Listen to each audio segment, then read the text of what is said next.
বছরের শেষ মন কি বাতে করোনা সংক্রমণ থেকে মানুষকে বাঁচার নিদান দিলেন প্রধানমন্ত্রী নরেন্দ্র মোদী।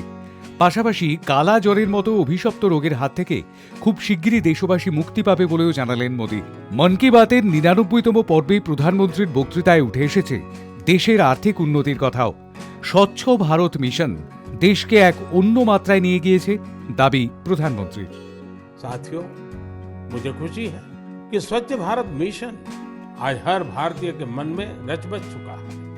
साल 2014 में इस जन आंदोलन के शुरू होने के साथ ही इसे नई ऊंचाइयों पर ले जाने के लिए लोगों ने कई अनूठे प्रयास किए और ये प्रयास सिर्फ समाज के भीतर ही नहीं बल्कि सरकार के भीतर भी हो रहे हैं। लगातार इन प्रयासों का परिणाम ये है, कूड़ा कचरा हटने के कारण, बिन जरूरी सामान हटने के कारण दफ्तरों में काफी जगह खुल जाती है, नया स्पेस मिल जाता है। पहले जगह के अभाव में दूर दूर किराए पर दफ्तर रखने पड़ते थे। इन दिनों ये साफ सफाई के कारण इतनी जगह मिल रही है कि अब एक ही स्थान पर सारे दफ्तर बैठ रहे हैं।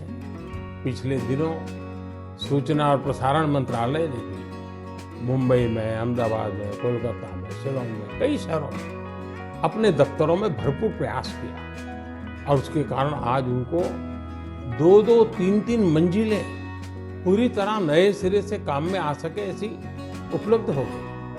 বসুন্ধরার ইকোসিস্টেমকে বাঁচাতে বিশ্বের প্রথম 10টি কার্যক্রমের তালিকায় স্থান পেয়েছে আমাদের দেশের নমামি গঙ্গে কর্মসূচি। বছর শেষের মন কি বাতে উঠে এলো গঙ্গা নদী এবং ভারতের সম্পর্কের কথাও। हमारी परंपरा और संस्कृति का मां गंगा से अटूट नाता है।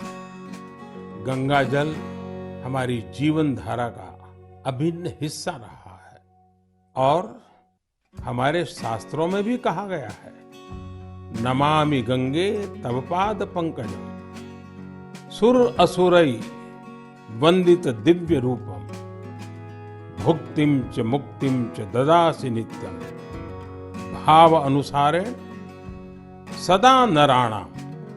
अर्थात हे मां गंगा, आप अपने भक्तों को उनके भाव के अनुरूप सांसारिक सुख, आनंद और मोक्ष प्रदान करती है।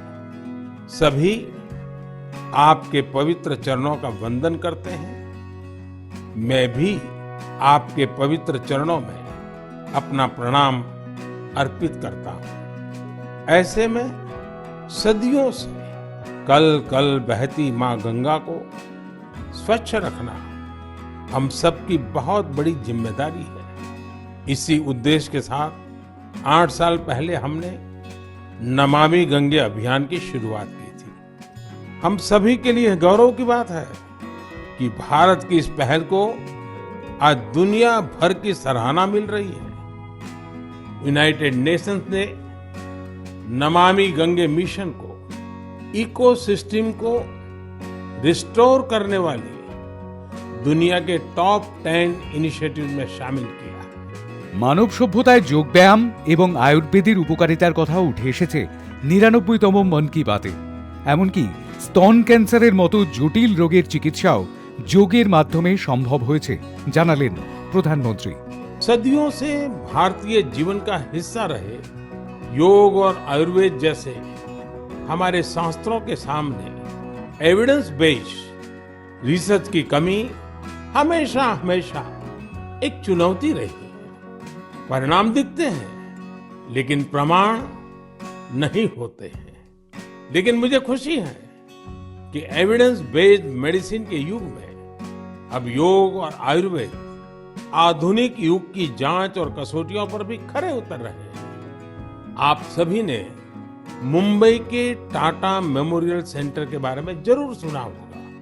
इस संस्थान ने रिसर्च, इनोवेशन और कैंसर केयर में बहुत नाम कमाया है।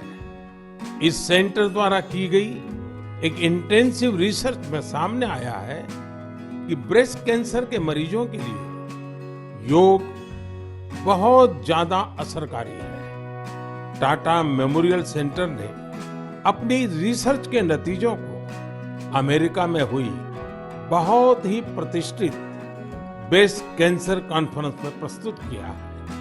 इन नतीजों ने दुनिया के बड़े बड़े एक्सपर्ट्स का ध्यान अपनी तरफ खींचा है, क्योंकि टाटा मेमोरियल सेंटर ने एविडेंस के साथ बताया है कि कैसे मरीजों को योग से लाभ हुआ है। 2014 প্রথমবার মোদী মন্ত্রিসভা ক্ষমতায় আসার পরই দেশবাসীর সঙ্গে সরাসরি নিজের মনের কথা ভাগ করে নিতে মন কি বাত অনুষ্ঠান শুরু করেন প্রধানমন্ত্রী। তার 99তম পর্বের শেষে নতুন বছরের প্রথম তথা 100তম পর্বের ঘোষণাও করলেন নরেন্দ্র মোদী। রবিবার বছরের শেষ মন কি বাতে মোদী বলেন, বিশ্বের একাধিক দেশে আবার করোনা সংক্রমণ মাথাচাড়া দিচ্ছে।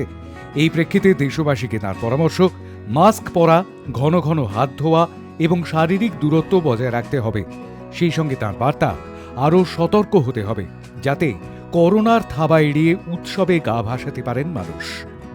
मेरे प्यारे देशवासियों, अब हम धीरे धीरे मन की बात के 100वें एपिसोड के अभूतपूर्व पड़ाव की ओर बढ़ रहे हैं।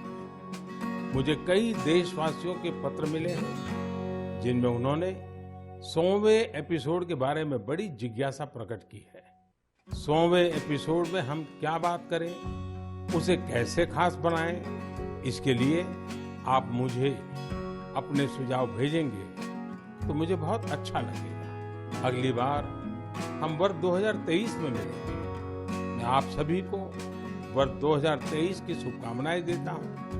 ये वर्ष भी देश के लिए खास रहे, देश नई ऊंचाइयों को छूता रहे। हमें मिलकर के संकल्प भी लेना है, साकार भी करना है। इस समय बहुत से लोग छुट्टियों के मूड में भी हैं। आप पर्वों को, इन अवसरों का खूब आनंद लीजिए, लेकिन थोड़ा सतर्क भी रहिए। आप भी देख रहे हैं कि दुनिया के कई देशों में कोरोना बढ़ रहा है, इसलिए हमें मास्क और हाथ धुलने जैसी सावधानियों का और ज्यादा ध्यान रखना है। हम सावधान रहेंगे तो सुरक्षित भी रहेंगे और हमारे उल्लास में कोई रुकावट भी नहीं पड़ेगी। इसी के साथ आप सभी को एक बार फिर ढेरों शुभकामनाएं। बहुत बहुत धन्यवाद। বর্ষ শেষের মন কি বাত অনুষ্ঠানে মোদী বলেন, 2022 বছরটি ভারতের কাছে বহুদিক থেকেই অনুপ্রেরণামূলক। সেই সঙ্গে উল্লেখ করেন ভারতের প্রয়াত প্রাক্তন প্রধানমন্ত্রী অটল বিহারী বাজপেয়ীর কথাও। তাঁর জন্মদিনে শ্রদ্ধা জানিয়ে মোদী বলেন, প্রাক্তন প্রধানমন্ত্রী অটল বিহারী বাজপেয়ী শিক্ষা, বিদেশ নীতি এবং পরিকাঠামো ক্ষেত্রে ভারতকে এক অনন্য উচ্চতা প্রদান করেছেন। High News Network. গুরুত্বপূর্ণ ও নজর কাড়া খবরের ছবি এবার হাই নিউজের ইউটিউব চ্যানেলে দেখুন। সাবস্ক্রাইব করুন আর ক্লিক করুন বেল আইকন নিয়মিত আপডেট পেতে।